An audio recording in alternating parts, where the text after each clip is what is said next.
How did the people at Snow Castle manage to get Milas from Ikonei Island from this to this?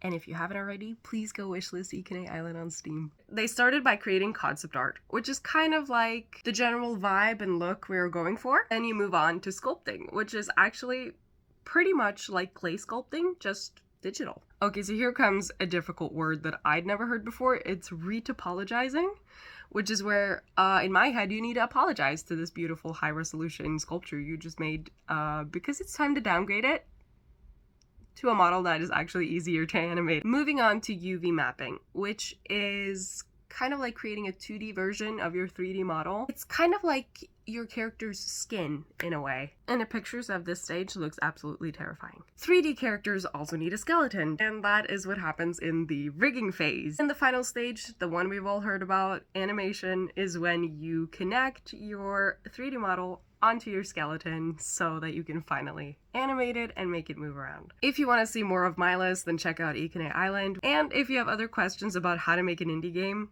let us know in the comments and we can explain.